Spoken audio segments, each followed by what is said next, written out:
Alright, buckle up everyone, and welcome to Superhero Stuff You Should Know. Once again, I'm the man who knows too much about Batmobiles now. And this is Ben, and with me as usual are the Andrew Mobile. The Andrew Mobile, everybody. Vroom, vroom, motherfucker. Let's do it. And lastly, we've got the Zach, because chicks dig the Zach. Chicks dig the Zach. That's right. Batman Forever reference here, folks. I'm excited we're talking about the only car I've ever been interested in, and that is the Batman's Batmobile. Yes. So let's pull it up right here. So this month we are ranking the Batmobiles in live action across film, television, and one stage show, actually. But I think Got a car on the stage. We already know what our number one is. I'm pretty sure it's in the thumbnail. But let's see where everything else is. Look at how badass that looks, though. I know. I mean, there's no comparison there. Yeah. There tain't nothing quite like your first, y'all. So let's go into what we're going to be doing. We are ranking 11 Batmobiles, and they have to meet a certain criteria. They have to be in official live-action adaptations, so no fan films, and again, this is live-action only, so no animation, video games, or comics, because those are 3 other episodes that we could do, at least. Comics alone would probably be a whole year. If that would take quite a while. They have to be driven or have been driven by Batman in their respective universe. So, for example, while on the TV show Gotham, they did have a car that was kind of the prototype Batmobile. It was not formally the Batmobile because Bruce wasn't Batman yet. So I didn't think it'd be fair to include it, so that's not going to make the rankings. They also have to have been actually used, as in like driven or in action. They can't just be a prop in the background. So, for example, the TV show Titans does technically have a Batmobile. It just sits there in the Batcave. It's never used. Didn't think that should make the rankings. Zack Snyder's Justice League had the Dark Knight Returns Batmobile, but we only saw it parked for one scene, not actually in action, and it was all CG. So until the day that Snyder does return and actually creates a big, huge Dark Knight Returns Batmobile, that one, unfortunately, will not make the cut. That said, we will be exploring all those Batmobiles and more, all the Batmobiles that did make the cut in the Patreon episode this week for the deeper dive. So check that out. But in the meantime, let's go over to the tier maker that we have. So like what Andrew started with the ranking the Superman video games episode, we have the ranks of S at the very top, A, B, C, E. What? I didn't do this correctly at all. It needs to be We're gonna fix it live on we're air. fixing this live on That's air. right. No. C, D, E, and F. Phew. All right. That was a quick fix, man. Yeah. That was good. Yeah. So So you know your way around the tier maker. all right. Well, I'm glad I spent all the time on the Batmobile stuff and not on the actual tiers. So You're so embarrassed. It makes for again. good television. indeed. Yeah. So we will be ranking 10 Batmobiles across film, television, and one live show, as well as a predictive rank on where the Batmobile from the upcoming Matt Reeves film will rank, considering what we've seen so far. So technically 11, but it's a ranking that may change depending on where we put that. So That's right. anyway, that is where we're at. So before we go into the actual Batmobiles, I thought we would go into a brief history of the evolution of the Batmobile as it relates to this, because before tanks and tumblers, the first Batmobile was just a red car. Put it on. Very It exciting. was red. Yes. So Bill Finger just drew a red car. I guess he or just Bob didn't think of it yet. They hadn't thought of it, yeah. As first appeared in Detective Comics number 27, Batman was shown driving just a regular red coupe, as we see on the right. Funny enough, Bruce Wayne himself is seen driving the same red car with Commissioner Gordon earlier in the same comic, which should probably have been included to Commissioner Gordon that it was the same dude. It's like, wait a minute, I know that car. But they just didn't thought it that deeply yet, I don't think. So that was the first car that we see Batman drive. But the first time it was called the Batmobile was not until 2 years later. In 1941, in Detective Comics number 48, it's called the Batmobile, and it's still red. It is a red convertible. It has the main thing that makes it bat-like is this hood ornament in the front that is in a bat shape. So instead of the Mercedes-Benz thing in the front, it's a bat. It was, of course, writer Bill Finger who came up with the name of the Batmobile. And this is supposedly drawn by Bob Kane, but who knows if he used a ghost artist on this issue. Highly suspect. Yes. According to BatmobileHistory.com, this was based off of a 1936 Cord. It was meant to have a supercharged engine to help its speed, which is what these people are reacting to in this comic and the it visuals can go that we see. 55 miles an hour. Also notable is how long the front is. This is sort of the beginning of the long Batmobiles already, even though it isn't quite the traditional Batmobile. And that was so that if Batman could smash into things, the front of the car might be damaged, but it wouldn't damage the engine. Otherwise, he's kind of fucked that night in terms of where to go. Side note, there was actually a Hot Wheels version sold earlier this year as a San Diego Comic-Con exclusive. Wait, at one of the pandemic Comic-Cons? Yes. Oh, so mail it order. is. Yep, and it is currently sold out, but selling on eBay for $100 if you want one. So there it is. Your birthday's in a few months.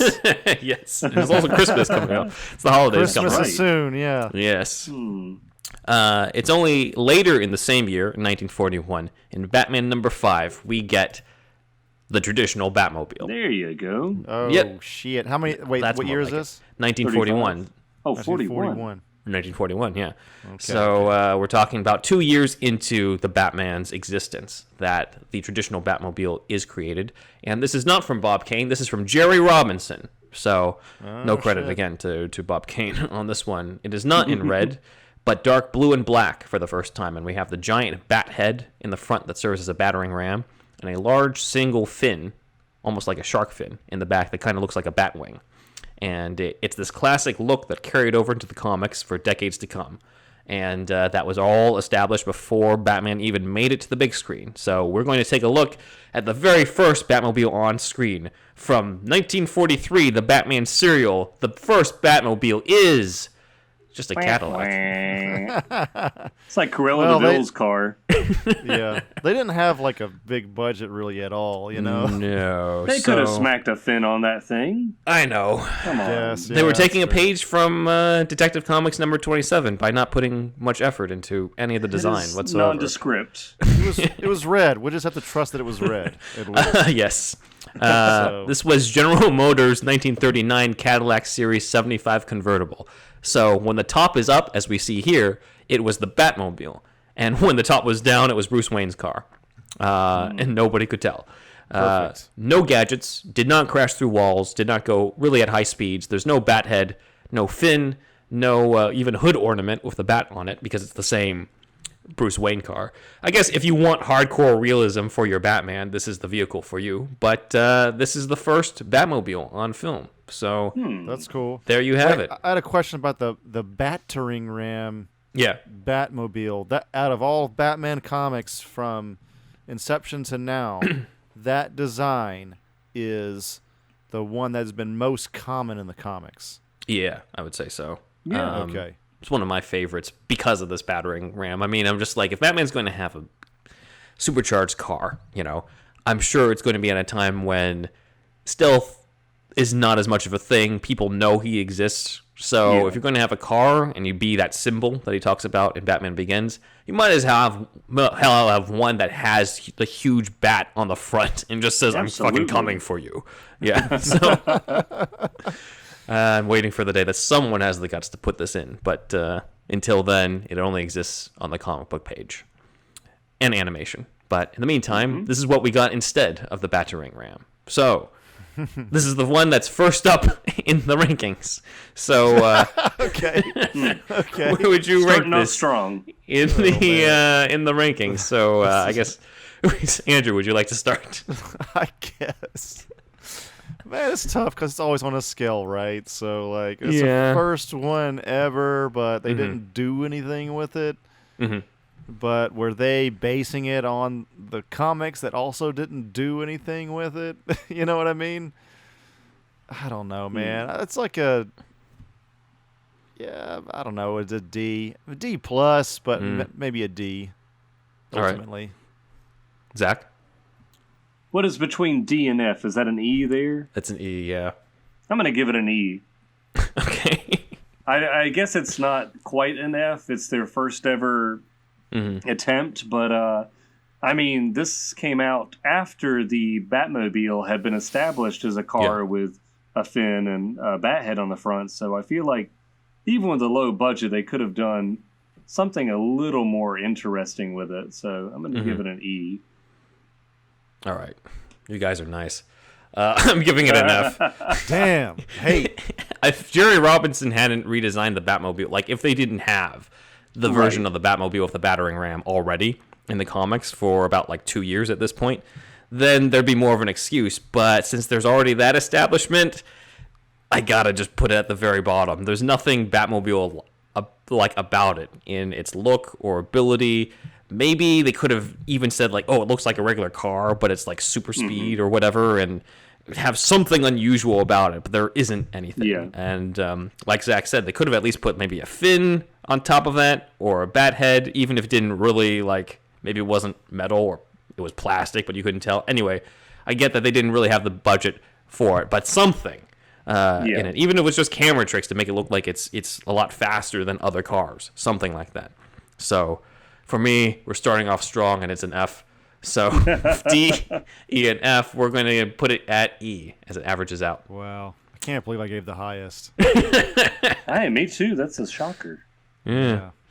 All Getting right. too soft, Andrew. Yeah, I know. Was it old man winter phase or whatever the fuck? I've only met a few people in my life born in the 90s, and now there's people born in the 2000s. Who are these people? Soon the 2010s. Yeah. So after the 1943 serial, there was a follow-up serial in 1949. Was it an improvement for the Batmobile? The answer is a resounding no. Not at all. That's even worse. I'd say it's worse. It's a marshmallow. At least the first one has like the long hood that the original Batmobile had. Yeah. Right? This one looks as generic as possible at this time. This one is worse, I gotta say. Yeah. See, I'm glad I gave it an E now because I can go lower for this one. Yeah, that's true. That's true. Yeah. This is a 1949 Mercury convertible from Ford. Once again, they did the same shit where the Batmobile is the car with the top up, and when he brings the top down, it's Bruce Wayne's car.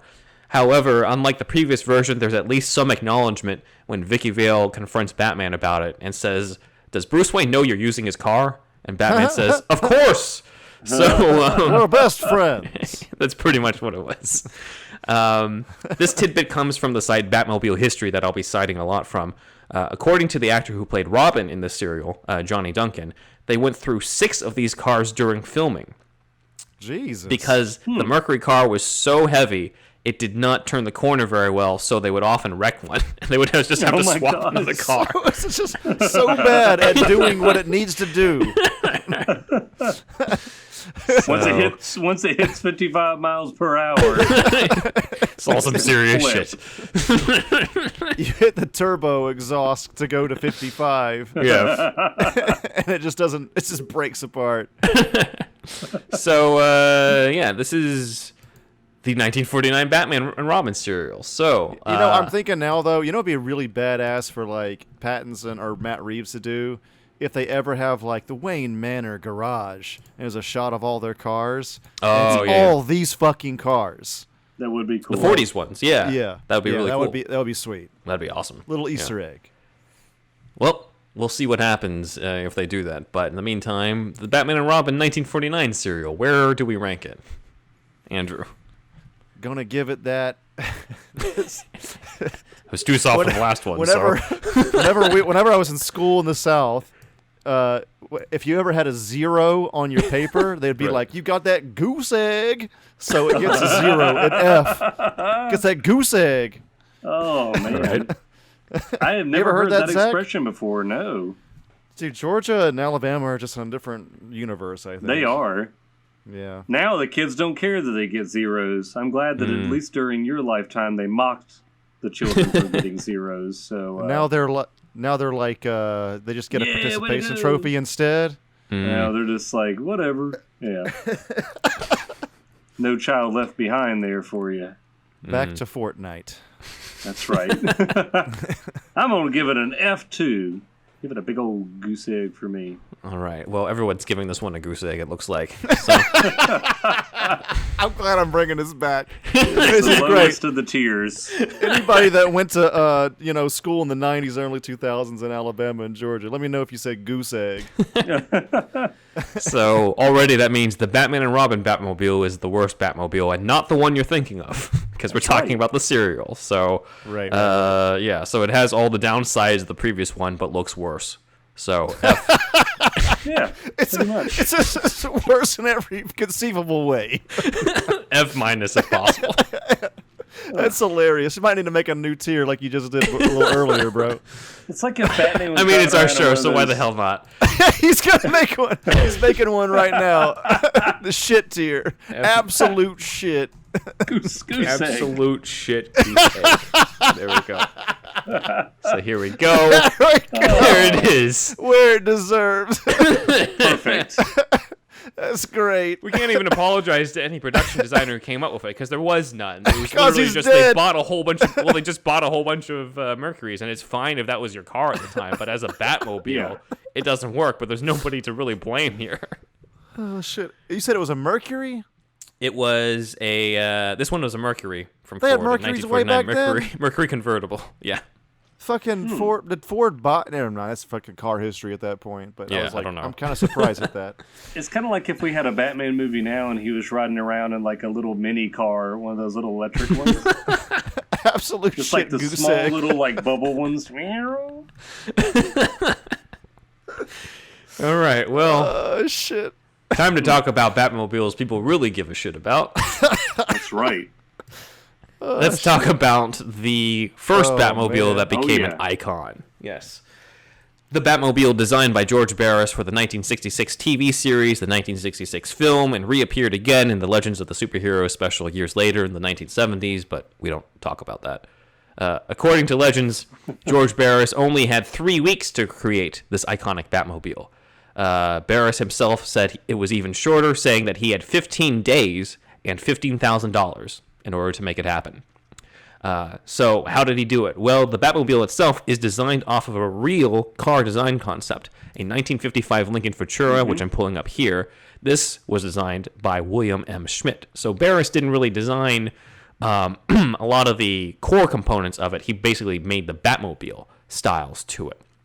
Barris apparently bought this concept for $1 in order to make this work. What? So Got a car for $1? Oh, because it'd be in the show, concept probably. of it. Yeah, the concept of it. Yeah. So that's cool, and it has black and red. Potentially the red kind of referencing the original color of the Batmobile, but I don't think George Barris was aware of that, to be I don't frank. know about that. That's I just think, stretching yeah. at that point. That They was just just wanted his own colors that aesthetic fit. choice, yeah, yeah. they wanted colors that fit the colorful world they were establishing. Next week's ep will show you what the Batmobile almost looked like before Barris put the red in it. But until then, let's keep talking about this one. The front also has red highlights that I didn't realize this until Batmobile history brought it up, but it kind of creates a bat mask in the front. Here are the ears. yeah. This is the nose, the eyes. For those who are looking on the YouTube version of that. If you're not, then take a look at any picture of the Batmobile from the 1966 show, and you'll kind of see it. So that was kind of the way to incorporate the bat head in the front without literally building a battering ram head, giant head on the front that would make it impossible for Adam West to see as he was driving. And then there are red bats, not just on the doors, but also on the rims of the wheels. And then the back is iconic as well. We have the sort of two fins in the back look that we associate with Batmobiles and kind of made its way into almost all the other Batmobiles after this. Also, the first live-action version of the Batmobile with this afterburner in the back, which, of course, then carries over into the other Batmobiles.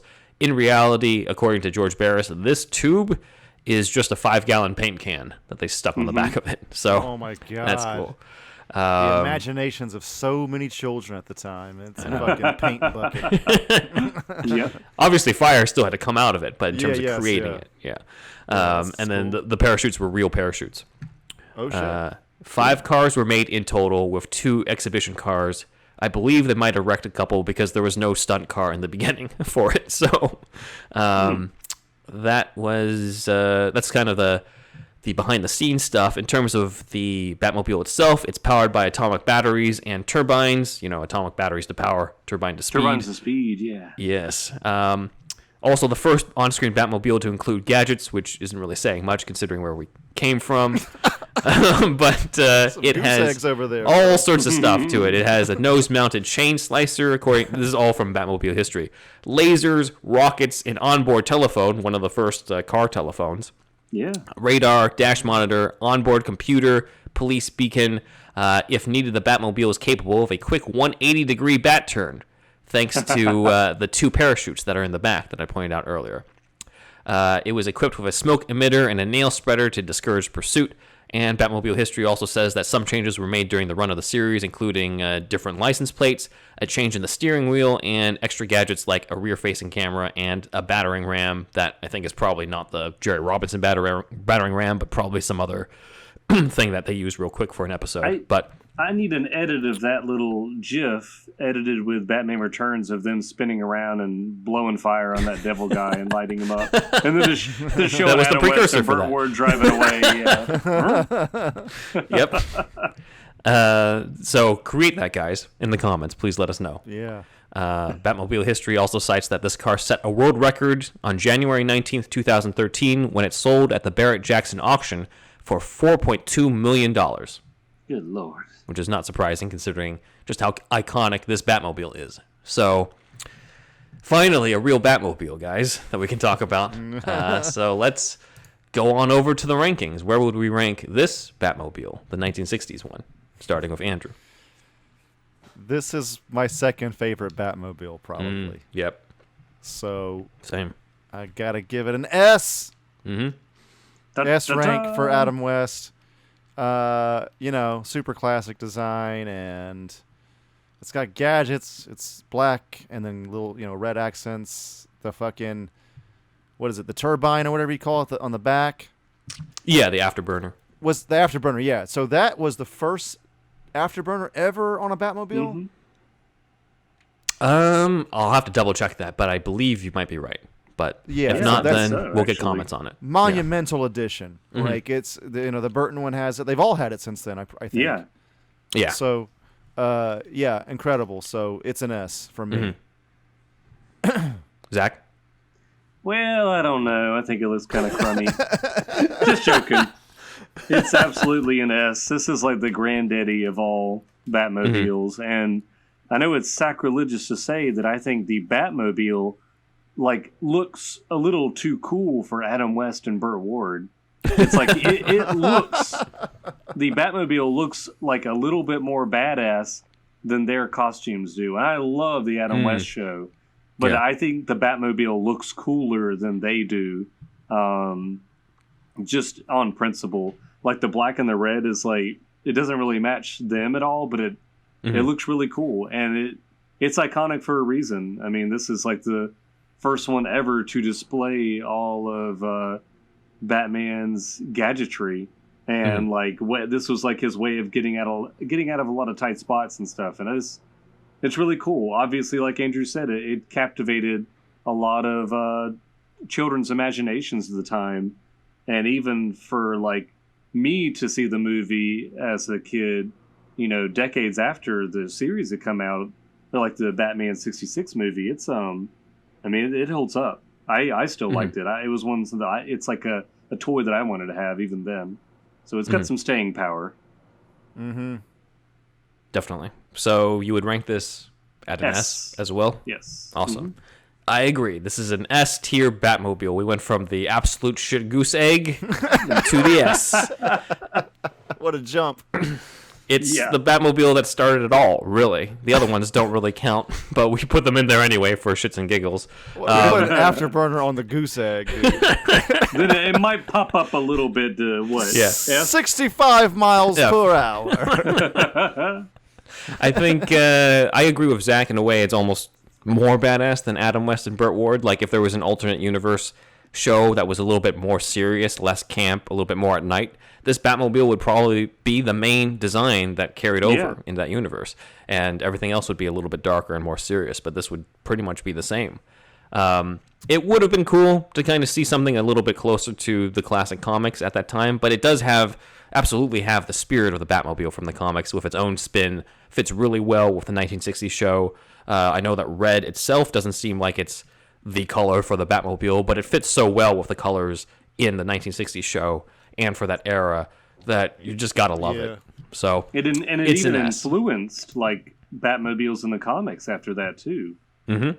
Yeah. I mean, it is such a.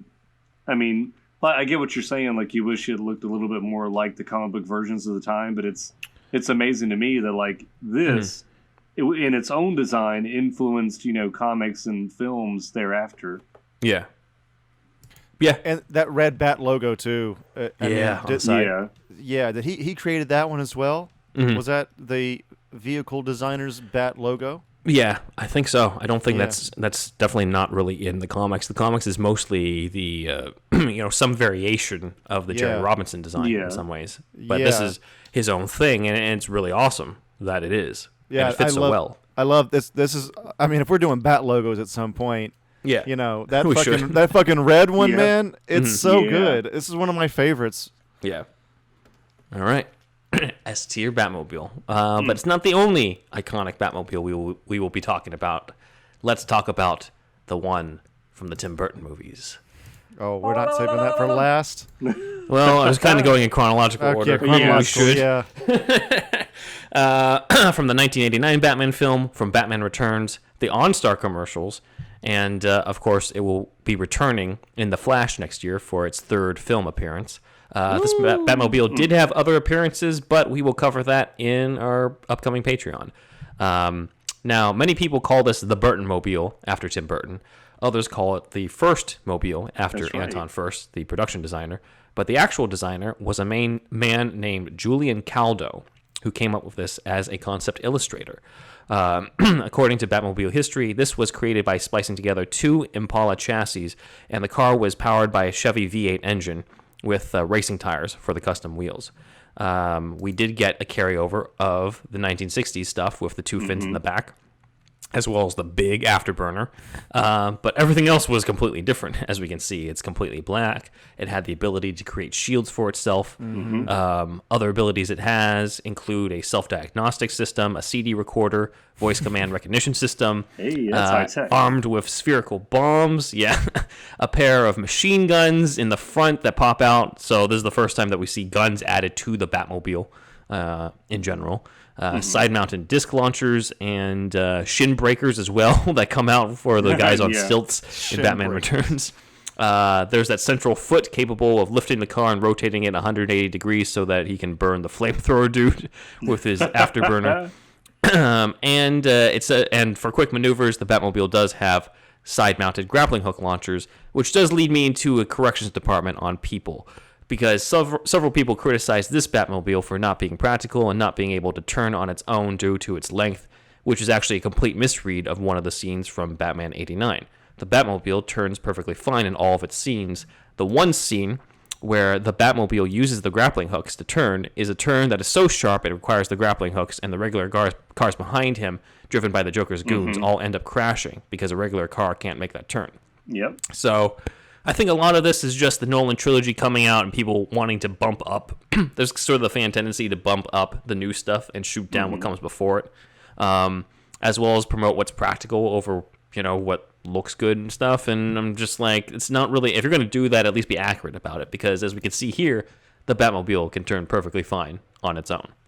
So, according to Batmobile history, to avoid capture, the Batmobile also has deterrents, oil slick dispensers, smoke emitters, and, most famously, the Bat Missile, where it sheds most of the car and turns into a thin missile, which is probably what inspired a little bit of the Bat Pod in The Dark Knight. Though, honestly, the term Bat Pod probably fits this better than the Bat Cycle in the Nolan trilogy, because it's literally a pod. It's a skate pod. That's true. They should have switched that around, because it's just a big-ass motorcycle in the other one. Yeah, so while they did destroy the Batmobile on film, it looked like Keaton's Bruce was repairing it towards the end of Batman Returns.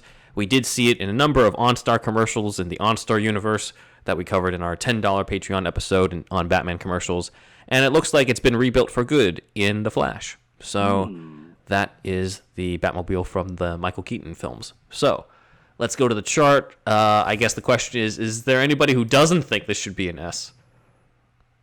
I didn't think so. It's pretty much an S. It's all of our first. It's all of our first Batmobile, right? Pretty much. Mm-hmm. Yeah. Yep. Yeah. That really captured our imagination at this age and after, of course. Mm-hmm. It's just a like a beautiful design. I feel like they have not been able to do better since this. There's something. There is like a number one, just from a design standpoint, it is really aesthetically pleasing, but it manages to merge like fantasy and reality pretty well without having to be like, oh well, we have to put like extra shit on here so it looks more like a military vehicle. And it also doesn't go so far into the world of fantasy like the Schumacher films do, that it's like cartoony. This is like it. I don't know how to put it exactly, but it is a completely unique design that was never seen before, and they can't seem to replicate it after that. But it just is so like pleasing to look at, and I like how it's clunky looking. You know, it's like everything seems like it's there for a purpose, but it still fits this kind of like cool aesthetic of being like a bat. So it's just this really unique design for it that it's always going to be my favorite. Yeah. I think it's all of our number ones. You know, this is the greatest Batmobile of all time. We almost don't have to go into any of the others here. So thanks for joining. This superhero stuff you should know. We'll two play the Q6 dog. and two S's. We'll play the Barkbox thing and then get out of here. But it is. I agree with Zach with the simplicity of the design has never really been matched after this, and it's perfect for that world, but perfect for just as a Batmobile in several worlds, you know. And I'm excited it's coming back in the Flash. I'd love for the Pattinson Batman, like maybe in the sequel, to get more to this aesthetic, because I can see why they're going kind of like, you know, simple for the first one, or you know, more kind of bare bones, like he's year 2 Batman. But it's just there's just something deep in people our age that yearn for them to return to this kind of aesthetic. I love the bat missile scene. That is one of my favorite scenes out of either movie. I don't know, there's something about it. It is just like stuck in my brain where he's like, all right, now I'm worried, and then he's like flicks the little switch one last time and everything blows off. I think it's because that McDonald's toy had it.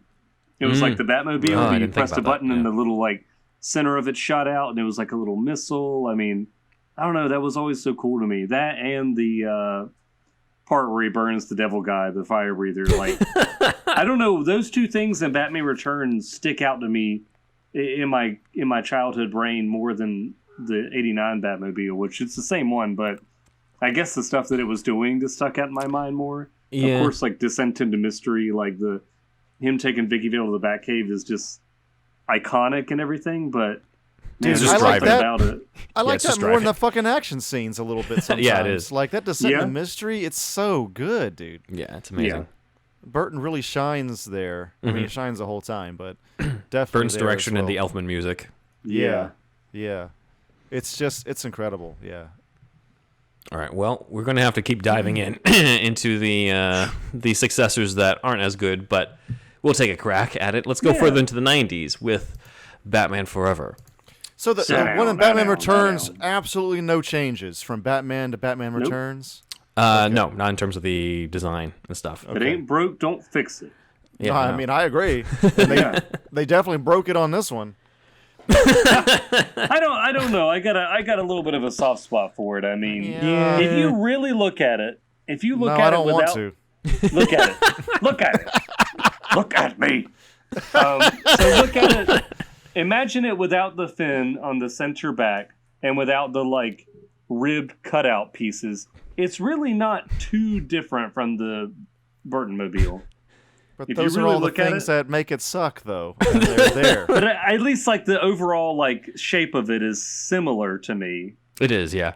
This I give you that, but this is kind of the beginning of in Hollywood movies where they start to over-design everything, leading into Michael Bay's Transformers, where it's just over-designed to hell and back. Yes. Well, let's talk about who to blame for that. So, with Joel Schumacher taking over as director, production designer Barbara Ling and vehicle designer Tim Flattery designed a new type of Batmobile. Color was added back to the Batmobile in the form of the glow blue light that we see through the ribs, through the sides. And for the first time in Batmobile film history, this one has the long fin in the background, which was deliberately drawing off of the 1940s Batmobile, as cited in the official Batman Forever magazine. Though the fin does split at certain times when needed, like you see when Dick takes the Batmobile out for a joyride. My dad it just looks always bouncy. makes fun of it. Yes, because they're bouncing. He said, "It's like look looks at him. like- He looks like says rabbit it's ears. like cardboard." That's true. Yeah. Yeah, it doesn't look great, man. The main weapons for this Batmobile are actually for escaping more than anything else. One thing that's notable is that Schumacher's Batmobiles are the rare few that do not have any form of weapons. They don't have machine guns, at least, or missiles or explosives or anything of that kind. Interesting. Because Schumacher's Batman does adhere to the no-kill rule better than most. So the main thing is this grappling hook that allows it to drive up the side of the building, much like how Adam West and Burt Ward used to do in the 1960s show, but it was their bodies and not the damn car. It is very cool, but I'm like, it hooks onto a gargoyle to get up the wall. What did you do once you get up there? Yeah. Like, where does the car go? Screenwriter Janet Batchelor did ask, quote, "Excuse me, how does he get down?" Yeah. She was not the one who wrote this in. So, interesting. yeah, this Batmobile gets destroyed by the Riddler in the Batcave, forcing Batman to use other vehicles that we'll cover another time when it comes to Batwings and Batboats and other things. So, anyway, this is just on the Batmobiles, and this is the Batman Forever Batmobile. Andrew, you may continue the rant then on the Batman Forever. Well, I remember in our episode on Batman Forever, I remember specifically you were like, "Not my Batmobile." Yeah. Man, it's not the worst one. That's a goose egg down there, but I pride myself on my fairness, y'all. And let me see how fair I can be here. This movie came out in 95, right? Yeah. Mm-hmm. I was 11. Like, this was prime time for me to love a Batmobile. I did not. I distinctly remember, never got this toy. I got some Batman figures, but never this Batmobile. Even at 11, I was like, nope, not for me. I already know what my Batmobile looks like. So yeah, it's like it's what Zach said though. It's the broken up design, all that shit on it. I don't need that. I need a clean design. It's a fucking superhero movie. I need my shit to look like a toy, a big ass toy that a guy in a batsuit is driving around. This looks like, well, some kind of shitty toy. I don't know what it is, but I don't like it. But it's better than Goose Egg, probably. Yeah. Is it better than E? See, that's a hard one, actually. Is it better than the 1943 one? Really? I really don't like this. All right, I'll be fair. I give it a D. I'll give it a D. All right. Which is what I gave the other one, actually, but That's true. Yeah. but So it's around the same. It's about, dude. I really don't like him, man. Okay. It's a D. All right, I'm gonna Zach. give it a B. Damn. I mean, I will say, like, I do like it. I do like Batman Forever a lot. I really wish I could see a version of it without the ribs and just have it smooth and without that fin on the back. I just want to see it because I can see it being close to the, like, New Adventures of Batman Batmobile, where it's very, like, sleek and kind of, like, sharp and pointy. So, I don't know. It has some potential. It's not my lowest tier by any means, and I do have a fondness for Batman Forever, and I don't remember disliking this Batmobile. I mean, I had a couple, like, toys of it. I even have a model that my parents got me, like a model kit where I put it together with, like, super glue, so... And that one is not blue on the inside, it's chrome, so at least it's, like, a little bit different. So it's just kind of silver and black. So yeah, I'm going to keep it at a B. I do have a fondness for it, but it's certainly not as bad as the Goose Eggs. Goose Egg is its own. We made its own. It's a tier of its own. Created its own A tier. league of its own. Yes. It's funny you mentioned the model thing because I remember my dad and I, probably most of my dad helping because I was so young, but we put together the 89 Batmobile model, and I was too young to realize that it was just a model. And I remember we put it together. Oh, and I was like trying to move it around. And I remember my dad was like, "It's a model, you can't do that." And I was like, "What do I do now with this thing?" What was the point? Why does this exist? I just build it. What is that? But I was young. I was probably 8 or something. Yeah, I remember feeling the same way. I think the first time I made something like that, I was like, "Oh, I guess that's it." Yeah. Jeez. You know, I was originally critical of this blue light in the Batmobile because I'm just like, why does he need this blue light? It makes it, so much brighter. But then I think I've come to appreciate it a little more because we've already seen color in the Batmobile with the red, and that seemed to work okay. So the color itself isn't really the problem here so much as the over-design with the ribs, I think, more so than the blue. And it's not like the Batmobile itself is that stealthy either when there's no blue. Like it's pretty. It stands out when it drives by. And if anything, it does fit the neon lights of the Gotham City that Schumacher provided here. So I've come to appreciate it a little more, and I do sort of appreciate the throwback to the 1940s with the fin, with the exception of the bouncy rabbit ears look that it gets in the Dick Grayson scene. But I think a bigger problem is it does not get much of a showcase in the film compared to previous Batmobiles, at least the 66 one and the 1989 one. Fuck the serials.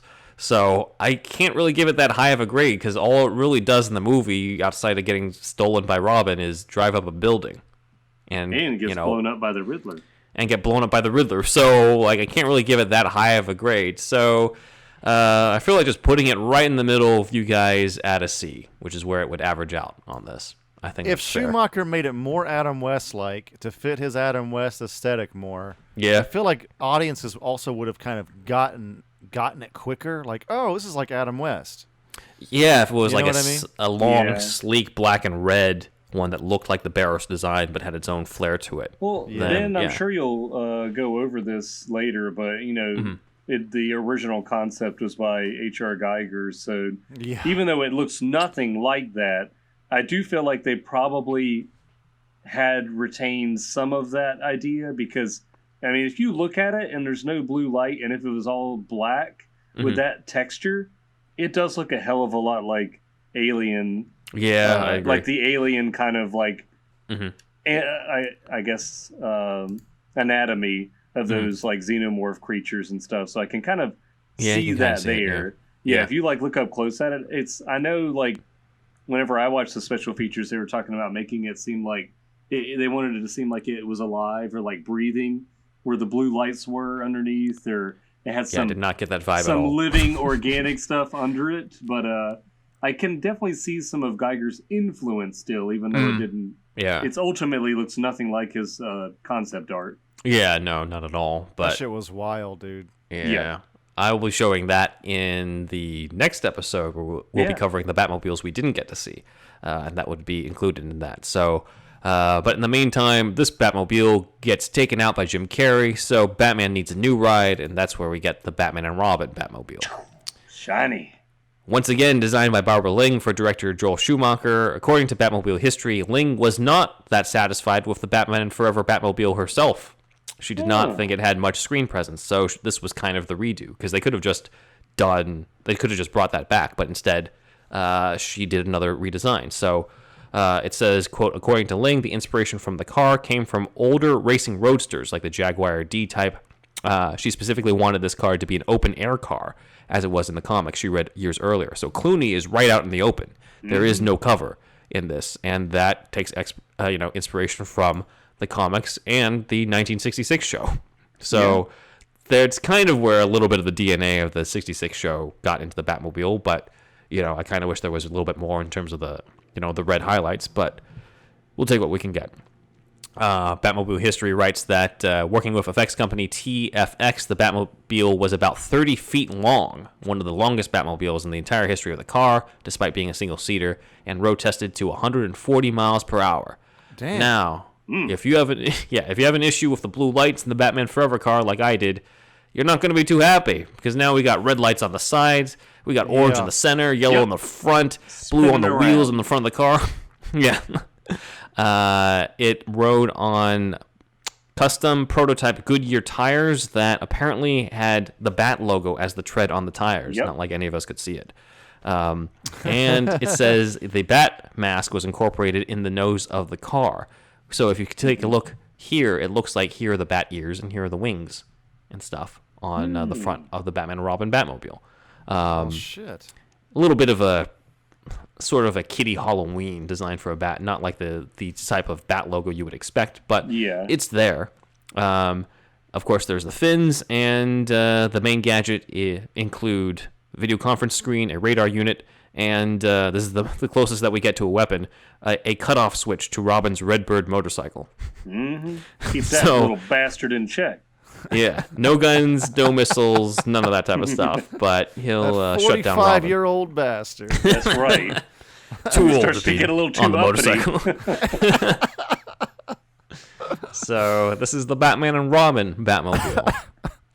Let's go around then. So obviously you're not a fan of the Batman Forever Batmobile, Andrew. Do you feel like this is an upgrade or a downgrade? You know, in my memory, this was worse than the Forever one, but now that I see it again, I think it's like just a little better. Just slightly, because I like the form factor. That's a toy thing, whatever the fuck you call it in fucking real life cars. The design, the body shape, whatever the fuck it is. I think I like that slightly more actually, and it fits the really campy vibe of Batman and Robin. So C-. Okay. Maybe. Yeah, that's generous. I'm going to be generous. I'm going to give it I was actually planning on giving it a C as well, because I don't like it as much as the Forever Batmobile, but I don't hate it. I do enjoy the fact that it has Bat logos on the tread of the tires. I don't know, that just seems like absolutely ludicrous to me, and it definitely fits within the universe of 1997's Batman and Robin. I mean, I think it's silly that it's a one-seater.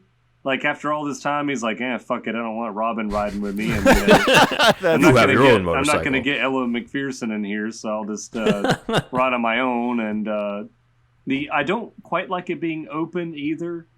But, yeah, I don't hate it. I do like that it's shiny. I think that there's a different finish on the body of the car compared to the Forever Batmobile. That it's like it's like high, like black chrome. Like, I don't know, it is appealing to look at. It's definitely not nostalgic for me like the Burton Batmobile, but yeah, it's fun and everything. I think it definitely, I can give it credit because it's going like full camp, whereas I don't feel like it's held back like with having to have any similarities to the Burton movies at all. But yeah, sure, I'll give it a C. All right, I'd say that's fair. I think this one's going to land at a C right next to its predecessor on that, because that's what I'm going to give it. This one is one of the less memorable ones for me. It's kind of the ones that I don't have really that strong of a feeling for, probably because I've only really watched Batman and Robin like twice in my life. Oh my god. So, I know. How many times have you seen it, Zach? Oh man, I don't know. I have not. I will say I have watched Batman '89 an uncountable amount of times. Like, I don't know how many times I've seen it, and I probably have seen Batman Returns about as much too. But I'd say for Batman and Robin, I've probably seen it like, I don't know, maybe like around 50 times. Damn. In my lifetime. Damn. I mean, that's a lot of times. As a kid, I remember watching it a lot more, and then as an adult, it's kind of like one of the movies that me and my wife like to watch sometimes just for fun. Like, it is like funny to watch it, and then she also says it's like a good movie to watch when you can't sleep. Like, if you're up late at night, like if you wake up and you can't sleep, if you're sick, she's like, I just want to watch something stupid. It was on Netflix, I remember one night, and she was like sick and just like could not sleep. So I remember hearing the score for Batman and Robin in the living room while she was sitting up in there and I was sleeping. I remember waking up hearing like that, and I was like, oh, she's watching Batman and Robin right now. So yeah, I think it's I I watch movies a lot, and I rewatch them a lot too. I know you guys are a lot different, so yeah, I would say I've seen it quite a few times, but not as much as the others. Yeah, it's still a little over designed too, but I don't know. It's kind of going back to a classic design a little more. So, and I don't know. Yeah, I thought I was gonna hate this one, but it's I don't know. Yeah, it's you average. like it more than the Batman Forever one, and honestly, I can kind of see that. You know, like there's some traditional stuff in here, like it doesn't have the rib cage type of thing that's all weird, and I hate that for some reason, dude. The front of it, the front of it isn't that far off, you know, from the traditional Batmobile type stuff. So, you know, and in both the scenarios, if you were to just cover it up a little bit or not have the like flashy lights, the openings and stuff, then you could have a pretty legit Batmobile and stuff. But I can see how, from Barbara Ling's perspective, she saw this as an improvement. But the problem to me is that, you know, the Batmobiles just don't make that much of a memorable impression in the Schumacher films compared to, I mean, there's a lot of stuff in terms of design-wise in it, and the Batmobiles aren't really the main things in it, both from a design standpoint or a function standpoint. I do appreciate that they're the only ones of the modern stuff that don't really have any guns and missiles and stuff, but outside of that, still better than the serials. So this one gets a C, and that's where it lands. At least the fins aren't bouncing around on it, too. Yeah, that too. They're a little sturdier. Improvement there. Yeah, you know, it used to be like everybody just hated everything about Batman and Robin, and so like the idea of this one being superior to the one before it is something that like I hadn't really thought that much before until putting stuff together in the episode and wondering like, where would I rank this one actually? You know? I mean, Batman Forever never had an ice rink fight, so there's that. Hey. You mean Batman and Robin? Yeah. Yes. Batman on fucking ice skates. Batman on ice, yeah. So this was the last one before we entered a new age of Batmobiles, a 21st century age of tanks, and we'll go into that after the break. In this quarter, on the Greenlit Podcast Network, Chris Sims and Matt Wilson. And in this quarter, VHS oddities, confusing animation, and modern not-so-classics. Plus snacks, movie fighters. We watch movies and beat them up. Lord have mercy, y'all. Do you like hounds? Do you enjoy pooches? Do you find yourself enjoying time spent with that of canines? Talking about dogs, y'all. As you might have heard, Superhero Stuff You Should Know has now teamed up with Barkbox. For every month, you get a box for your special canine. Pooches. Or hounds. That's right. One free extra month if you go to barkbox.com/superherostuffpod. Follow the link and you'll get a free extra month valued at $35 and valid for all multi-length plans. So get the Barkbox for your hound, for your pooch, for your canine. Your doggo will thank you.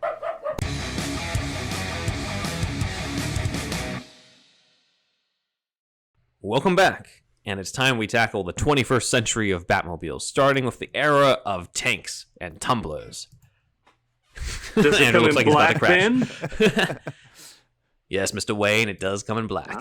So we have originally called the Tumbler and designed by Lucius Fox as a military bridging vehicle. This really reinvented the Batmobile on screen by making the Batmobile a form of a tank. This may have been inspired by a couple comics inspirations, such as the tank-like Batmobile in The Dark Knight Returns, as well as this obscure Silver Age cover of Detective Comics number 236, which featured the Bat Track, the first Batman-like tank, which is also all purple for some reason, and illustrated by Sheldon Moldoff. Executive producer Michael Uslan says it was this cover that he saw when he was younger that made a solid impression to him, and he sort of implies in his book, The Boy Who Loved Batman, that it may have inspired his approval of the Tumbler for Batman Begins. So, the Tumbler was designed by production designer Nathan Crawley and built by engineers Chris Corbold and Andy Smith. It also incorporates a bit of a bat design, as we can see here in this visual on the YouTube, with the bat's wings folded forward. According to Batmobile history, the primary focus was to make this Batmobile as real as possible. At 9 feet wide and 15 feet long, the car weighed in at 2.5 tons, but was still capable of going from 0 to 60 miles per hour in under 6 seconds with a top speed of 110 miles per hour, which, now that we did the statistics on the other one, is actually not as fast as the Batman and Robin Batmobile. Damn. But there's a lot of weight on this thing. Yeah, though. that's true. This must have a mega engine on this motherfucker. It's, The wheels very themselves are heavier. Yeah. Yeah, you gotta refuel every 6 miles on this thing. I ran out of gas already. God damn it. Thanks to its unique design, it was also capable of making unassisted jumps up to 30 feet in real life, it sounds like. So Yeah, that is crazy. that's pretty hardcore. Outside of jumps, this Batmobile also had machine guns like the 1989 Batmobile. In The Dark Knight, Bruce added a remote control system as well as the programs that say loiter and intimidate in the opening sequence where he takes down Scarecrow. The Tumbler does meet a similar fate to the Batman Forever Batmobile where it gets blown up by the villain. In this case, it's the Joker in The Dark Knight. But Batman is able to escape through the use of the Batpod, a form of the Bat Cycle that we will talk about at some other point when we rank the Bat Cycles. That would be Whenever there's fun, enough actually. Bat I think that'll be cool. I'll never ride a motorcycle in real life because I will miss a pothole and kill myself immediately. I feel the same way. But they are very cool looking and they're cool on Yeah. screen. Yes. Yeah. So, let's go into the Tumbler then. Where does it rank in your personal rankings of Batmobiles? Starting with Andrew. Oh man, we've talked about this a lot before. It's always tough with this one because Yeah. like I don't like the look. I mean, it's better than the Schumacher ones, but it's just not fun. Mm-hmm. It's what do you call it? It's versatile. I get it. It's I more get what they're going functional for. More than functional. fashionable. Yeah. Yeah. But generally, design-wise, I generally prefer sleek over anything. Mm-hmm. I think that even goes into my like for ninjas. Sleek. Ooh, I like yeah. sleek stuff more than bulky. Like to me, the worst is. Sorry if there's fans out there, but I do not like the Warhammer designs. If you guys know anything about Warhammer 4000? It's like these ridiculous, like it's armor. It's like knight armor, but it's really bulbous and bulky. I cannot stand it. So I don't know, that's a circuitous way to say I don't know. I don't love it, but like we've said in previous episodes, the Tumbler sequence in Batman Begins really is good. Mm-hmm. And there's some comedy to it too. Nolan's having fun with it. It's not overly serious, and the action is cool. So I got to give him that. So it's B-, being generous again. Okay. It's Zach. ugly. It really is. Like, I don't remember being that offended by it when the movies came out.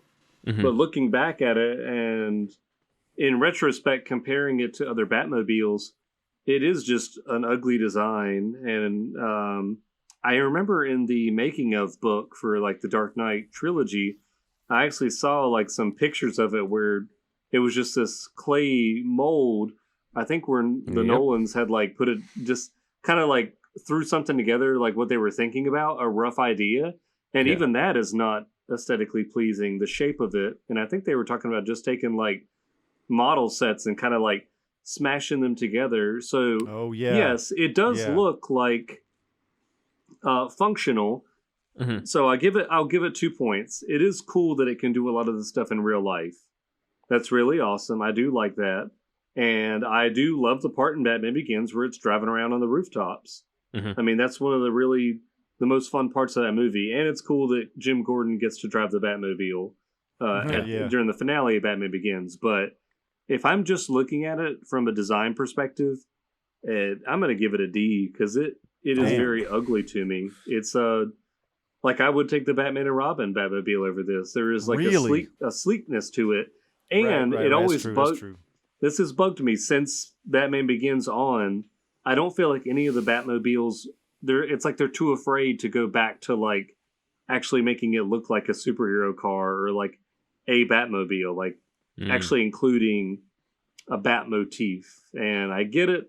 It's supposed to be reality. You're looking at it through its own lens. But when you look at like the Burton Batmobile and the Adam West Batmobile, it's just like it loses something as far as the fantastic. So it's not a goose egg. Right. It's not as bad as like those normal ass cars to me. But I just think it's just unpleasant to look at, really. Yes. Well, that was unexpected. But I also have mixed feelings about this one, like you guys. So it seems like we're all kind of on the same page with different percentages in terms of negativity and positivity. For me, the positives, it's one hell of a showcase in Batman Begins, and that gives it a more memorable impression than the Schumacher ones, and sort of seals it as of now, the last iconic Batmobile. That's kind of up there in terms of people's memories from the 1960s one and the 1989 one. I'd say this one is probably, for some people, third or maybe second or first, depending on what the generation is. But it's definitely up there in terms of iconography, in terms of memorability. And it was kind of the Batmobile that was needed to show how different Nolan's take was going to be. That said, for a film that's so focused on practicality, I think the tank is a bit much for a rookie Batman to be driving around and trying to keep to the shadows. Like, whenever he shows up, he's like Gordon says, "I'll get my car," and Batman's like, "I brought mine," and he brings out the Tumbler. I'm like, how the fuck did you get that over there without anybody noticing? Like, it's just like an underground tunnel that you took. So there's that, and then from a thematic standpoint too, the fact that there's not really a bat design to it does sort of impede on the theme of like, I need to become a symbol. I need to have the bat stuff, which is again my problem with the suits in the Nolan movies not having the bat really stand out on the chest, because I'm just like, what the hell's the point of having it on the chest if you can't even fucking see it anyway? So there's that spoof from back then with Jimmy Fallon called Tank Man Begins, where they're just like, I don't know who's driving this Tank Man. Is that who it is? And I remember it's a valid criticism, honestly, of it. Because, yes, there is that kind of bat-like design with the folded over wings, but it's you have to look at that picture in order to see that. That's really, reaching. It really is. I will say this right now. This is just coming from a successful design standpoint. If you close your eyes right now and I say, think about the '66 Batmobile, you can picture it in your head, right? Yeah. You can see the shape of it. Exactly what it looks like. You can do the same thing for the Burton Batmobile. If I told you, before we even looked at these pictures right now, if I asked you to close your eyes and think about what the Tumbler looks like, it's kind of, to me, like a mass. Like, there's an indecipherable, shape there that I couldn't, picture it in my head completely if you asked me to. Whereas the other designs are so, sleek and identifiable. They're just immediately recognizable. I think that's part of what makes them iconic too. It's just such a good design, whereas this is just a hunk of metal with wheels and plating, right, to me. Was there any talk on military this is based on at all? It's just military vehicles. It's a big ass, it's just such an odd design. Yeah, I think they wanted it to be that. They wanted to say, this is the stamp, this is the realism. Let's make it based off of military vehicles. So let's do something that's completely different from anything that came from before on that. And with some of the influences of those tank Batmobiles we were talking about beforehand. But I mean, it is in its own way iconic. It is memorable. Yeah. The design isn't completely our thing on this podcast, but I have to give them props for the memorability of it and how it became its own icon in a way. So I think I agree with Andrew on sort of the B rating, which when we combine everything and everything out, puts it at a C next to the Schumacher Batmobiles, which I don't think anyone was expecting. That's fine. C plus. We'll put it on the top. Yeah, we'll get some hate mail. I'm sure it can be a high C.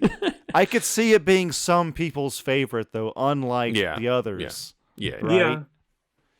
Yeah, I've never heard anybody say that the Batman Forever Batmobile was their favorite or the Batman and Robin one. No. But definitely the Tumbler does have its favorites, and I'm sure we're going to get comments from people on it. But for us personally, it's just not our favorite at all, even though I have a giant version of this right here in my hand that's bigger than any of the other Batmobiles. That's just because someone happened to give me that version as opposed to the smaller ones that I have. So one day I might have a bigger one of the Burton Mobile. But in the meantime, let's go further into a Batmobile that's a little more obscure. I did say we were going to talk about a stage show Batmobile. Let's talk about the Batman Live Batmobile. Oh my God, I have never seen this ever. Yeah, so Wow. Threw in a little twist, but it does fit in all of our criteria. It is a live-action adaptation, officially licensed by DC. This was a stage show that toured around the UK and the US around 2011 and 2012. That included in Los Angeles, where a certain Benoit did end up seeing it with his family. So Nice. I have seen this. I did get to see it in person before they did not, before they pulled the plug on it. But this was designed by Professor Gordon Murray. A professor actually designed this. It is based off of Formula One cars, since Murray himself designed the race cars behind some of the most successful Formula One teams in the world, with 50 Grand Prix wins from his cars alone. It's a single cockpit, like the Batman and Robin one, so there's no room for Robin, though in the Batman Live show, Robin's origin is covered, so Robin doesn't really exist around the time that this Batmobile is around. It's got laser flares in the front, so no like machine guns and stuff, but it has flares. Murray added something really interesting with the wheels here. If you can see how the wheels are like extremely thin on here. These are quote unquote virtual wheels that does something with gravity. It lifts the car off the ground so it glides almost silently. I don't know. In the show, It's not like a hovercraft, is it? The Bat Bullets. it's kind of a hovercraft, it seems like. In the show, Bruce says it has a carbon structure, hydrogen generator, water exhaust, and an afterburner that allows the Batmobile to go into hyperspeed within seconds. It also emits sonar, so it can travel undetected using, of course, the sonar elements of a bat. Did they fucking drive this around on stage? Yeah. A little Really? bit. I mean, obviously Is this not gonna like a move ton, around? but it could actually move around. Bruce drives it off screen at one point. Batman does drive the Batmobile on stage. Interesting. Though a lot of it Goddamn. is some of it is virtually seen in a sequence where it shows on the screen of like the Batmobile driving to Arkham Asylum and fighting off different obstacles on the road, but it is a working vehicle on the stage, and there is a Hot Wheels toy of it as well What? for this Batmobile. HW And- Imagination? The Hot Wheels toys looks a little bit better to me. So there is a real actual Hot Wheels toy, and there was also a book that they sold at the showings that had full blueprints on what it's capable of, and that's where I got some of the information because I have that book. So That's cool. that is the Batman Live Batmobile, real quick. So I know you guys haven't seen the show. It's obviously very difficult for you to end up seeing it because it's not around anymore. But given what you've seen of the sort of Formula One Batmobile, what do you guys think? Starting with Andrew. It is sleek. So I give it that. Yeah. Yeah, it's, shit. It's I don't know. It's not, I can't say much about it. I'm just It's seeing weird, a picture yeah. just now, Right. but it's a B. I give it a B maybe, actually. I mean, it looks like it's fast, it's sleek, it can zoom around corners probably. I mean, in an imagination, but I mean, Yeah. it's yeah, I like the Formula One aspect. Not my favorite, but yeah, it's all right. All right. Zach, I think you're going to be a little more critical based off what you said earlier. I'll probably still give it a B. I do think it's still a little bit ugly, but it's not like the Tumbler in my head either. It reminds me of those like CO2 racing cars I made at school in like our woodworking class. Like we had like a little rectangular block of wood, and you had to use the like bandsaw and everything and like cut it. Like it was like a model of like where you cut it to make like a car, and you put little CO2 cartridges in the back, and like you'd race them. That's what it looks like to me. And like you said, it was based off of these like specific race cars. It just kind of looks like a bullet to me with like thin wheels. So Right, yeah. That's true. That's true. it's okay. I mean, like we said, it is slick, so it doesn't fall into the same issues that we have with the cars in the C category. So yeah, I'll probably still give it a B. I mean, I can't say much negative about it, but I'm also only basing it off of like 2 pictures. So Right, yeah. yeah, we'll give it a That's B. kind of Fill up that difficulty on category. this one. Yeah, it's weird because I'm the one who saw it in person, and I feel like I'm giving it a C+. Okay.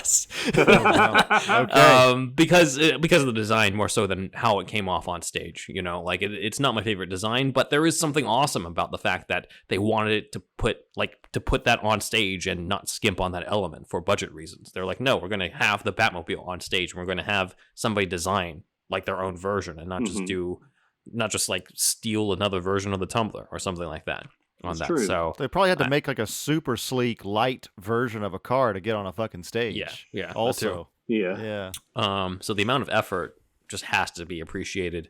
The race car is practical. Like looking at this, I'm just like, I can see him racing around Gotham with that from a practical standpoint. But it's not the coolest design wise to me. Like kind of like what Zach said, it's like it's a Formula race car, just with there's kind of a little bit of a Batmobile twist to it, but pretty much could have a little more to it. But I've been sort of outvoted a little bit because you guys both gave it a B and I gave it a C+, so that puts it at a low B, which puts it above the Tumbler. I was not expecting that at all. That's fine. That's fine with me. It's fine with me too. Yeah. But I was not expecting that, so comments should be interesting on this one. Anyway, we addressed the great Batman Begins scene, so yes, I think we're all I think right. so. Yeah.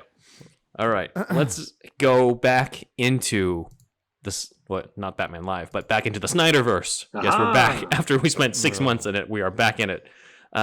This Batmobile, designed by Patrick Tatopoulos, appears in technically 6 movies, but it's really 2 cuts of Batman v Superman: Dawn of Justice, 2 cuts of Suicide Squad, and 2 cuts of Justice League, which really are 2 different movies on that one. Yeah, that's true. According to Batmobile history, it is 20 feet long and 12 feet wide, weighing in at 7,000 pounds. Its primary weapon is a twin 50 caliber retractable machine gun turret, so they did not Snyder did not shy away from the guns Rubber on bullets. this one. They were not rubber in the movie. Metal bullets.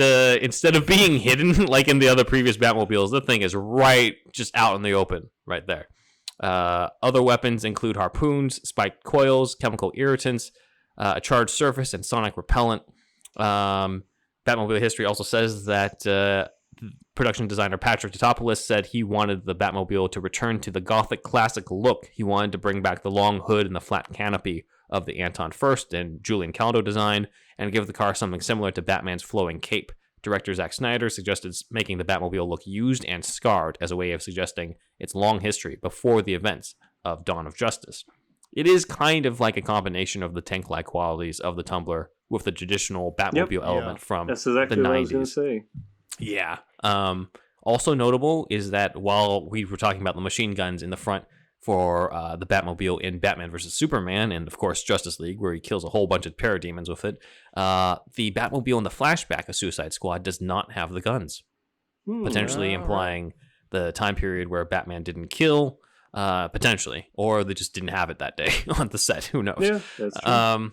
The Batmobile gets wrecked when it encounters Superman, but Batman repairs it fairly quickly after asking Superman if he bleeds, and it appears to get totaled completely in both cuts of Justice League in the assault on the parademons. So he then replaces it in the Zack Snyder cut with the tank from the Batman The Dark Knight Returns comic. So that is the Snyderverse Batmobile. Totally okay for him to shoot parademons, by the way. Yes. Yes. That's fine. Yep. All right. So the Snyderverse Batmobile. What do you guys think? It's I don't like the front guns. I mean, even outside of the no kill rule, it's just have them retractable at least. You know, Aerodynamic. From a practical standpoint, yeah. Yeah, aerodynamics are just bad on that one. And my other main gripe is it's just too big. It's just I'd like the scale smaller or something. It's another bulky thing, you know? Like, to me, this is why the Pattinson one is actually even above this one. Just spoilers, but just because that one's sleeker and easier, it seems to be easier to move around. This is 20 feet fucking long and 12 feet wide. Yeah, you fucking can't get around the fucking streets of Gotham in that thing. He's overcompensating for something at that point.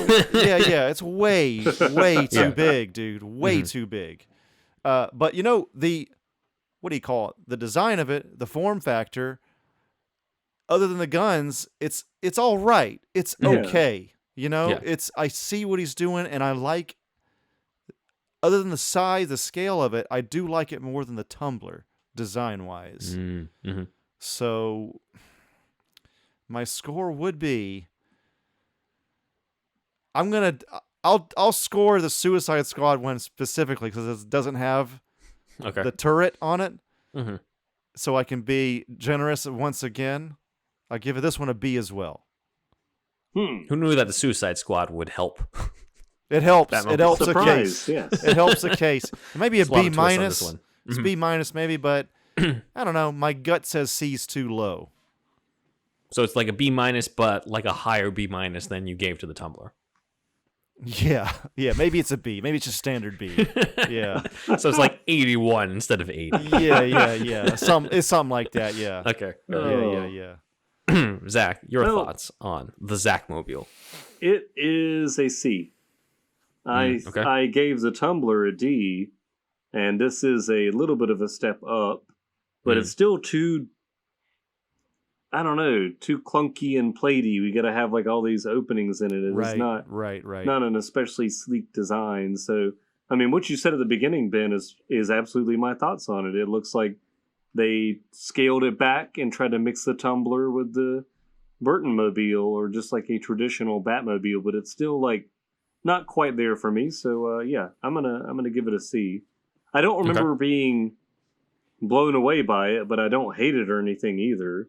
Mm-hmm. I remember seeing like when the trailer came out, and then I think it was all the pictures from like maybe a Comic-Con, like the WB like show, and they had like that Batmobile on display, and I was just like, it's whatever. It's like, as comic book movie fans, your one of the first thoughts is, and correct me if I'm wrong, but like, how cool of a toy will this be? You know, right? Would I buy this? Yeah, would I buy this fucking toy? And it's like, it's all right. Mm-hmm. You know, I don't know if I'd buy it. Nope. I don't have it, so you don't have it. Good enough. Nope. Damn. I actually have it, and it has the top even has another gun on top of it, so it's even more unwieldy. Yeah, with that. You got a toy looks better than the Tumbler toy. Yeah, it does. I will say that. Yeah. All right. Well, we've talked before how this is a better design than the Tumbler, but also didn't really get as much of a memorable showcase as the Tumbler. That is true.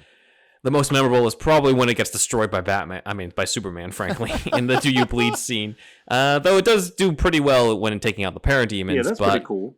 I did give the Tumbler a B. I do like this design better, so it gets a B as well, which averages about like a B with Zach's C grade. It's probably about a B minus or so, which then puts it above the Tumbler, maybe around the same or slightly lower than the Batman Live Batmobile. So interesting. That is interesting. So as we move further along into some other interesting twists, we have the next Batmobile on screen came to TV. It's the first Batmobile on TV since the OnStar commercials, or new design for a Batmobile since the 1966 show, and it's the Batmobile from the show Batwoman. Now, this Batmobile first appeared in Batwoman Season 2, Episode 1, in the episode Whatever Happened to Kate Kane, where Tommy Elliott, in disguise as Bruce Wayne, breaks into the Batcave and uncovers it, then steals it to hunt down the new Batwoman, Ryan Wilder. This Batmobile is based on a Corvette C7. According to an insider interview with the showrunner, the car was meant to be shown in Season 1, but the pandemic halted production and cut the season short, which allowed them more time to design and build it, or at least get a Corvette. So this Batmobile then evolves after Ryan Wilder, the second Batwoman, takes the Batmobile and gives it its own little twist. So this is not the first. This is just the first version. The current version is this one, which has the 1966 George Barris take on it, with the red lines and the red bat in the front. There's no red bats on the sides, but you can kind of see the 60s influence on this one. In terms of capabilities, even though it looks like just a Corvette, this Batmobile features missile launchers, remote activation, bullet and flame resistance, and grappling hooks that it uses to basically stop other cars. So that is the CW Batmobile, the one in the Arrowverse. So they do have their own Batmobile on that show. That looks like it would make a good Hot Wheels toy. That's true. This is toyetic. Absolutely. It is. As we brought up It is. before. Yeah. So let's go into it then. What do you guys think of this one, the Batwoman Batmobile? This is my first time seeing this ever. So I'm glad we have some like totally fresh ones here. Yeah. For me at least. So it looks too much like. The only bad thing is like it just looks too much like the car it's based on, but It's just a regular car. CW budget. I mean, the red and black's great, definite, influence there. I can't quite give it an A. It's a B plus probably. It's a cool toy, so that's good, and it's sleek. So this really is working in a lot of. It's a lot of pluses happening here for me. So it's B plus. B plus. All right, Zach. I gotta say, I love it. Really? All right. I think it's because it reminds me of the Bruce Wayne custom coupe toy so much. That first picture, I was like, man, that is like a live version of that. So I think it's that it's the nostalgia hitting me, and it just looks cool. Like I said, it would make like a cool toy even before the little accents are added. I think if I just go into my brain and turn off the fact that it's the Batmobile and it's just like a ancillary vehicle for Bruce Wayne, it's kind of like an undercover car or something. I mean, it's really cool to me. I like the way it looks, so I'm going to give it an A. Well, damn. I was not expecting you guys to like this one this much. Yeah, I think it looks cool. Yeah, So Zach, it's good enough. Good enough for sure. Yeah. Sleek. I do appreciate that in this post-tank, post-Tumbler world, they're just like, no, it's just a regular car. And they do have a budget. My main problem with it is that it just feels a little cheap to me. It feels like that's true. Something you're driving on the freeway, someone speeds right past you, and that you're just like fucking jerk, and then you see that there's the Batman stuff on it, and you're just like, fuck, now he's a Batman fan too. So that's what it kind of looks like to me. Instead of the red lines, maybe they could have added something else to it. Again, maybe some of the fins in the back or something else. Yeah. So it's not just a painted up Corvette. Yeah. But yeah, I was surprised you guys like this one this much, because to me, I'm just like, it fits the function. It's a CW car, it is what it is. Obviously, it's well beyond the budget of what I could afford. So I'm not saying that I have a better car than this, but in terms of what we would expect for a Batmobile, it's not my favorite at all. I would probably give it a C.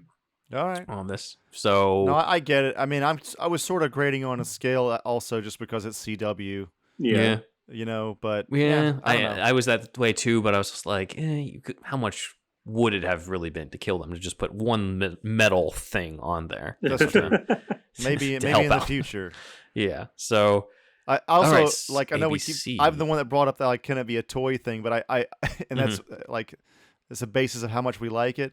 But there's probably a lot of car dudes out there that are like, they're not thinking about the toy as much as like, how does it actually drive? Right, yeah. I'm sure there's people screaming now watching the video anyways. Yeah, probably at this point, because this looks like this one's going to beat the grade of the Tumbler, which I was not expecting at all. Because we're going to average this out, because you gave it a B+, right, Andrew? I gave it a B+. Dude.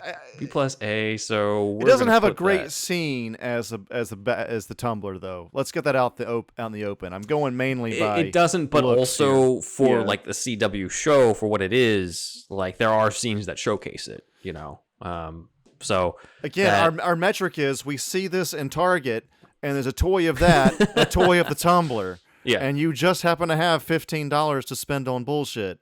It's going to be this Batwoman car. Yeah, the aesthetic of it is really nice. Like I immediately liked it when I looked at it. Yeah. Like this is also one that you could realistically drive yourself. Yeah. This and the, obviously the serial ones, but you don't want that shit. Like you'd want this one or the 1966 car. But if you couldn't get the 1966 car, this one's a pretty good one. Like I might shit on this a little bit as a Batmobile, but if someone was like, "Hey, you want a free one of these?" I'm not going to turn that down. Put a fin on it. Put a fin on it. I'm not taking it.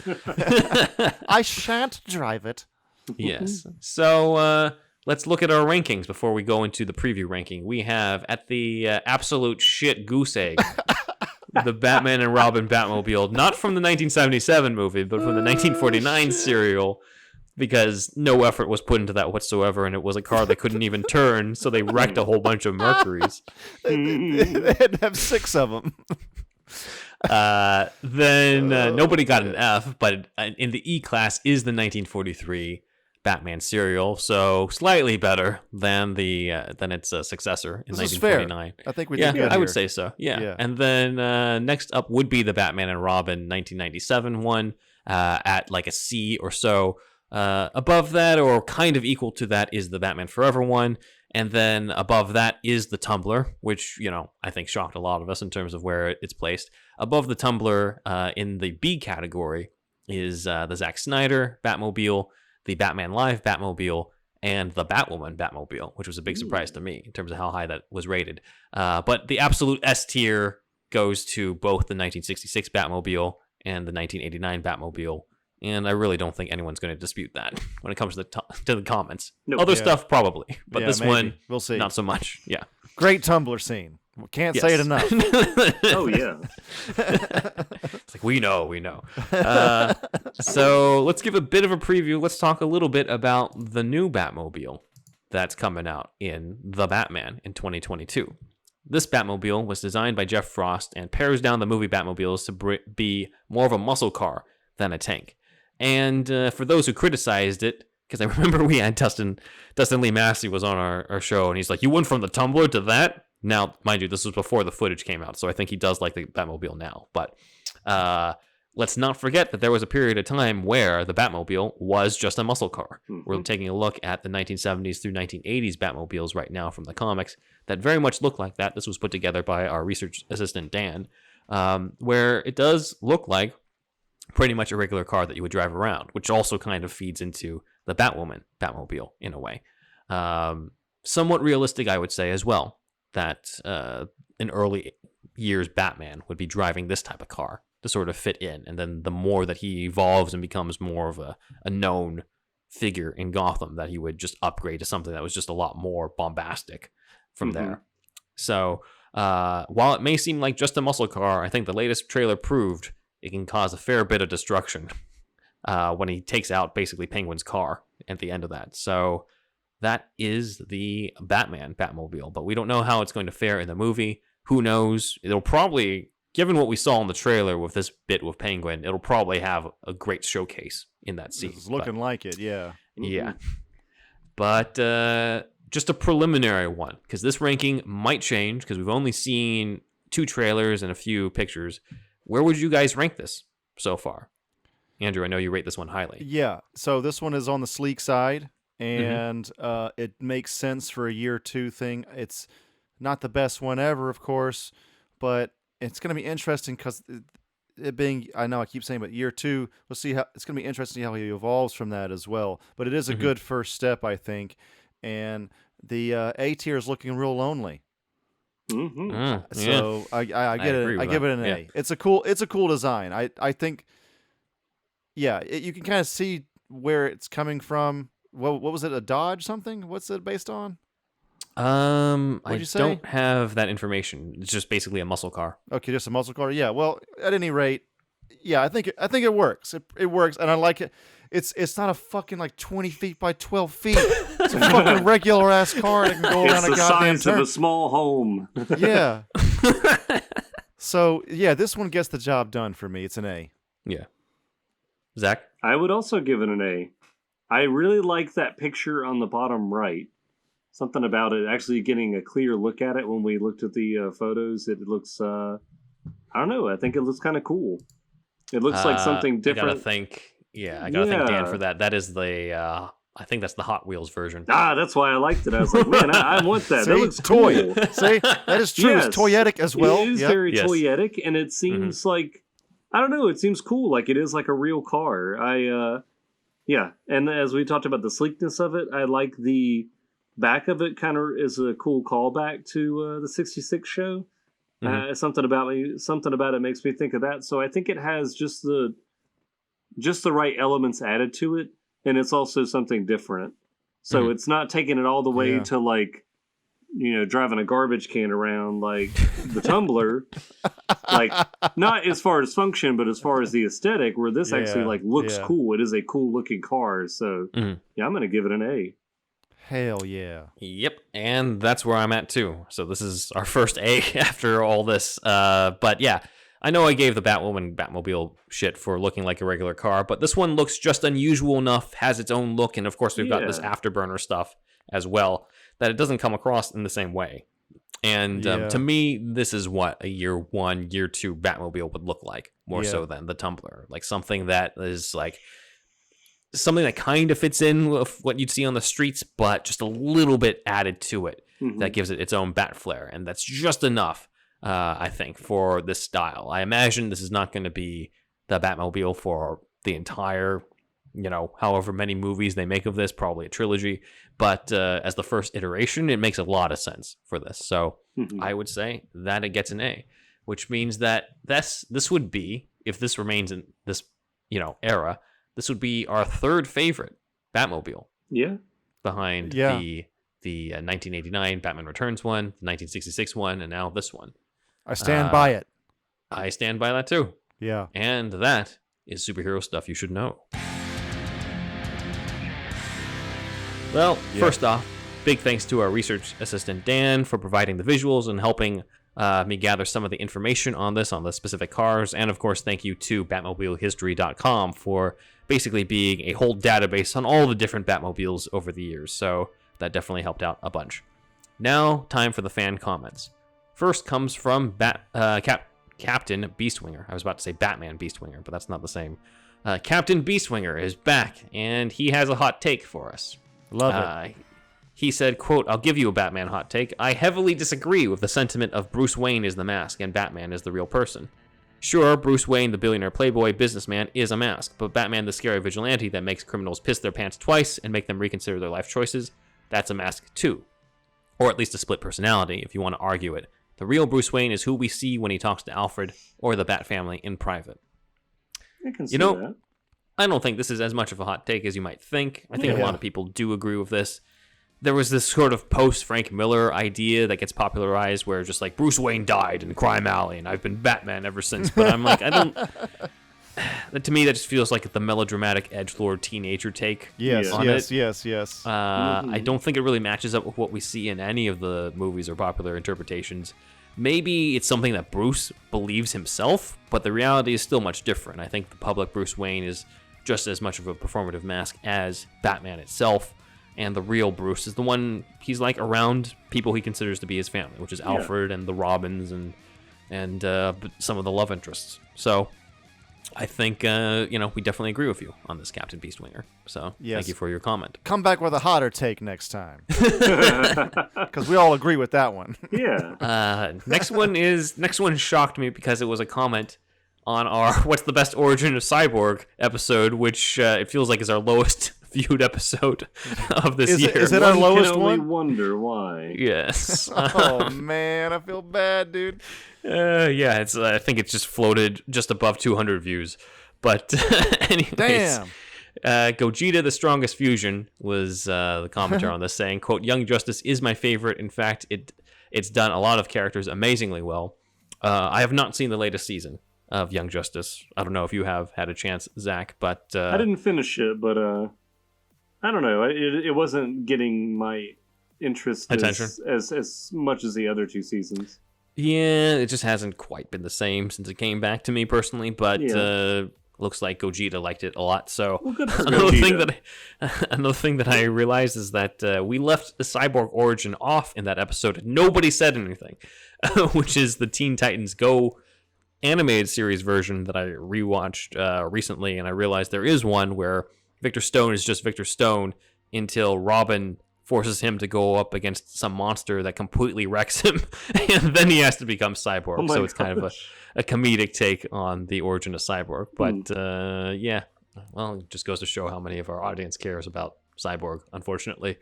As much as the Snyder Cut really did him justice. No pun intended. That's true, yeah. Speaking of which, Farzid Ali, hopefully I didn't butcher that, whoops, said, quote, "I'm watching the Snyder Cut again along with all of your deep dive commentary. Man, that's 12 hours. Good Lord. But thank you. Said, fantastic experience. You guys are awesome. Thank you, man. Yeah. Thank you, Mr. Appreciate Ali. it. That's awesome. Yeah. So that is it for the fan comments. Over to Andrew. Oh, man, it's that time once again to thank our Patreones, who are Shasta, Leo Mo, Super Inframan, Douglas P, Dan D, Aaron Willett, Nick Noir, Jesse E, Jeffrey R, Scott V, Asgers Webb, Jeremy H, Alex of the What Mean Podcast, Ian Justice, Jared P, Paul C, Jamie H, Rochelle L, Tara M, and Michael S. Other supporters include Sparkageddon, SECT Productions, Robert Schumann, Kooky Noms, Matt Herring, Elijah B, Shamrock Balls, Ian H, Walter the Wobot, John Wells, Rye Guy, Jackson Putnam, and Tway N. Thanks, everybody. Yep. And please join the $1 tier, but even more important, the $1 tier gets the shout-out, $5 tier gets the shout-out, plus the whole other show, the whole other tier. You've seen it on our Instagram, mainly. And where it's a whole other show every Friday. We're doing other deep dives and reviews and things like that. And yeah, if this Monday show just isn't enough, go to patreon.com/superherostuffpod, and you too can join in on the fun. And then $10 tier also gets you the monthly meetup and all the tiers below it as well. So there's that. It's where we all have fun together in a live chat all together and make fun of things all together. Whether it's Halloween costumes, bad Halloween costumes, or things like that. So commercials. Yeah. I think this month will be on the different Batman themes, musical themes. Nice. Yeah, that's Go a into good that. idea. Yeah. Awesome. And super hero stuff merch. So we have one on Redbubble and Threadless. You know I still forgot. I didn't even ask. I forgot to remind. Do I even need to say anymore? Nope. Ben Man and Indeed Wizard boxers, shirts, shower curtains, artwork. It's funny. Toilet seat covers. Yeah. We just gotta keep it going just because it's For some funny. reason, only the Zacula ones have toilet seat covers. Toilet It's the only one available. The Zacula one, again, we must say it. It's on Threadless, I think. Redbubble just didn't like it. They didn't like the green hair. Too Joker-ish for them. Yeah. Please send us an audio hot take or really anything, but shame on everybody that hasn't done this. I honestly, I thought we'd be getting more of these. This is I don't want to shame everybody too much, but it's pretty easy. You order. We want them to do you it. open up the fucking voice recorder. You fucking record like something for like 10 seconds, and then email that directly to superhousepodcast@gmail.com, and we'll put it on the show as long as it's not like overly political. You know what I mean? I'm gonna just start recording more, I guess. I'm just gonna start recording them again and sending them in. Doing different falsettos and different voices. Yeah. Zach, just get on it, man. Just start faking people's voices, please. Doing impressions. Also, I'm ThunderWolfDrew on Instagram and Twitter. ThunderWolf lives on YouTube. ThunderWolfDrew.com has my whole portfolio and all that. And AmanoRecon.com. It's AmanoRecon. Amano is a Japanese last name, by the way. And we do have reasons for that, but we'll get to that later. But anyway, yeah, it's an R-rated Japanese tokusatsu. It's like special effects, original idea. It's like, think Power Rangers meets X-Files and Stranger Things. Tone fairly close to Stranger Things, but a little bloodier, a little bit more R-rated, because Stranger Things is ultimately PG-13. Mm-hmm. Still comedic, but the main vibe is it's horror, and there's a lot of blood, and they're wearing Power Rangers-inspired suits. And this is an original idea that I've been working on, and it's coming. I know I keep talking about it, but definitely some things are happening. And it will be on Indiegogo for a campaign at some point in the future. More on that later, but Indiegogo is like Kickstarter. You donate money for a project to get off the ground. So, and the poster by Zach. Fucking awesome poster, man. Yay. Ben? Yep. Shout out to Comic Capital on Instagram, as well as the Everything Entertainment Club on Clubhouse. On Twitter, we are SuperHousePod. Instagram, Superhero Stuff Pod. TikTok, Superhero Stuff Pod. Vero, Superhero Stuff Pod. And my website is benoirewriter.com, where, guess what, there's some new stuff to talk about. You can read my Gotham script, Gotham Vampire, where young Bruce faces off against the classic villain, the Mad Monk, as well as my spec script for Elementary that I'm putting up, because why the hell not? It is called The Death of Sherlock Holmes, a modern update on the classic story, The Adventure of the Dying Detective. So check that out as it hits my website this week on the birthday of Holmes actor Johnny Lee Miller. Nice. My YouTube channel is in the description below, where you can also check out a new project, Doctor Who, The Ronin of Time. An audio drama I write, narrate, and edit, thumbnail by our assistant Dan. This is for the Doctor Who fans, in which the Doctor meets Miyamoto Musashi in ancient Japan. That's awesome. So, that's coming around the 58th anniversary of Doctor Who, which is November 23rd, so check that out on my channel. My personal Instagram is BenJuanWriter. My cat's Instagram is Alfie Pennyworth Cat. And if you have an Alfie yourself or any other type of cat, then you can get Whiskerbox, the only cat box for the crazy cat lady and gent. And if you don't have a cat, but you have a dog, then that's cool because you can get the Barkbox, y'all. Either way, it's a box for your special friend. For the Barkbox, you can use our promo link in superherostuffpod.com/shop, and that one will get your first month off free, valued at $35. But at superherostuffpod.com/shop, you can also look at other affiliate links, such as Whiskerbox as well, Whisper Bidets for your hiney, as Zach says, eBay links, Amazon stuff, all sorts of good stuff, all at superherostuffpod.com/shop. Over to Zach. Whew. All right. Well, if you'd like to see more of my artwork, you can go to ZacharyJacksonBrown.com. Excuse me, ZacharyJacksonBrownArt.com. And you can also follow me on TikTok, on Instagram, and on YouTube. It's the same name as Zachary Jackson Brown Art. Now that Halloween's over, I'm starting to get back into more superhero-related stuff. So, really, that just means Batman stuff. So I am starting to draw Billy D. Williams as Two-Face. It was kind of just something I wanted to do for myself.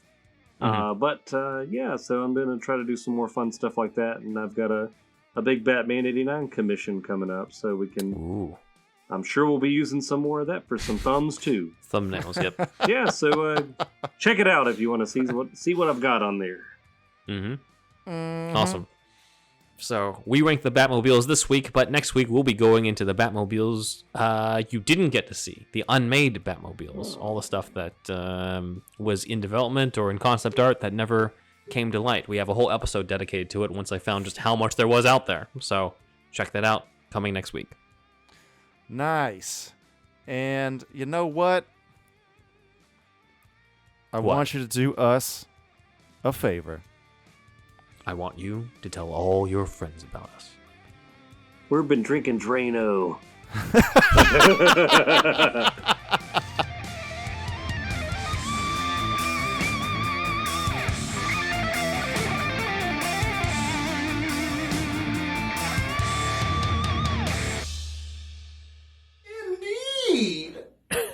Superhero Stuff You Should Know is part of the Greenlit Podcast Network.